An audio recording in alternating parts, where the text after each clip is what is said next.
Hi, my name is Dustin Millar and my education giant was A.S. Neill. Alexander Sutherland Neill once said, "The function of a child is to live his own life, not the life that his anxious parents think he should live, nor a life according to the purpose of the educator who thinks he knows best." Alexander Neill was born in Forfar, Scotland on October 18, 1883, and was a Scottish writer and a rebel. As Early in his life, he was taught in his father's small village school. However, he struggled in school and didn't go very far. As a consequence, he was the only child in his family who did not attend Farfair Academy. When he was 14, he began work as an office boy in an Edinburgh factory, but he got very homesick and talked to his parents and they allowed him to come home. He then switched to an assistant in a dry goods shop and later became a pupil teacher at his father's school. He spent 4 years there and then later as he quoted, 3 wretched years as a teacher at a school in Fife. And this is where he got his teaching certification. After his teaching there, he moved to a school with easier discipline and he felt a little bit happier.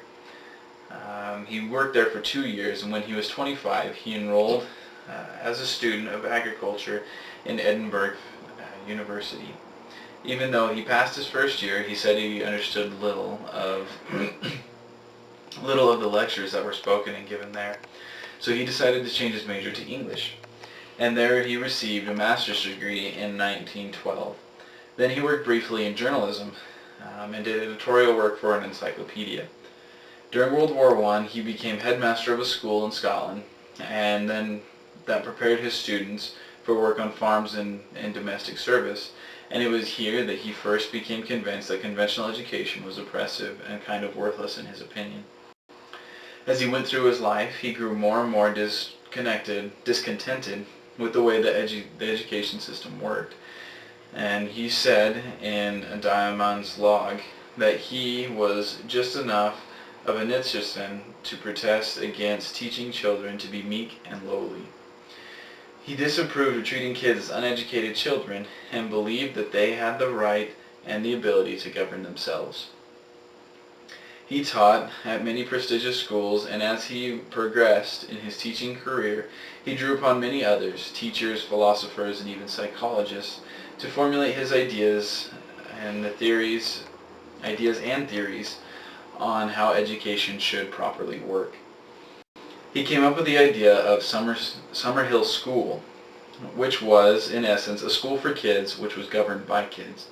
There was adult supervision, but the kids made the first and last decisions on all rules that were there. The results surprised many because the students didn't shrink into anarchy, but rather matured and made correct decisions. True, at first they did what they wanted. They ignored bedtime, they didn't study, etc. But fast learned that this only made things difficult. They learned that ignoring bedtime and just playing all the time led to sickness. And they also learned that the less rested they were, the less they actually learned. And they learned the value of education. The kids, banded together and started to govern themselves, turning a chaotic place into a legitimate center of learning. This was founded in 1921 by Neill, but it wasn't until the 1960s that his work was fully recognized and accepted and not viewed as a wild card education theory. However, even though he was recognized, and he did earn honorary degrees from the universities of Newcastle, Exeter, and Essex, and he was also recognized as one of the top 12 men and women who influenced British schooling during the last millennium by Times Educational Supplement. However, his education theories were still considered radical, and they weren't accepted by many. Even after Neill's death in 1973, the Summerhill School is still continued in its unique teaching methods, and still continues even today.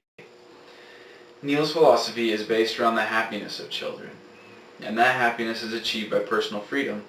He felt that oppression in childhood led to more serious problems later in life. Though these ideas were labeled as backward, radical, or controversial, Neill still pressed on, undaunted. believing in those values that were embodied in his school. In an interesting turn of events, Neill's ideas were widely accepted today, though some still disagree and consider it controversial. Neill founded Summerhill to demonstrate his theories on education, believing that children learn better when they when they do so of their own free will and of their own drive. The Summerhill School is a democracy with regular meetings that determine the school's rules and regulations.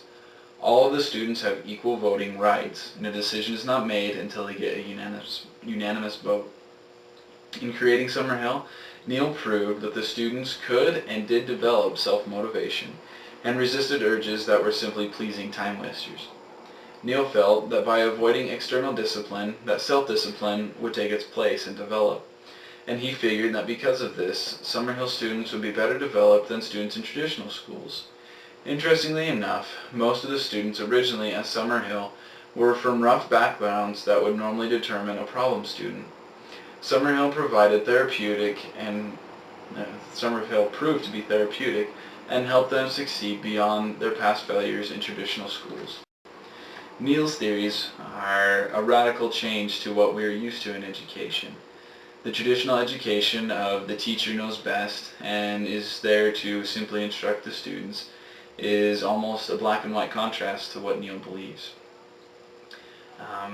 I believe that Professor Neill has great ideas when it comes to teaching the students. I believe that the students are capable of learning under their own free will, and that drive is there even in high school and as early as middle school. I believe that students under their own power can really strive to do this, and I agree wholeheartedly with what Professor Neill says. I don't agree entirely. There are certain things that I do disagree with.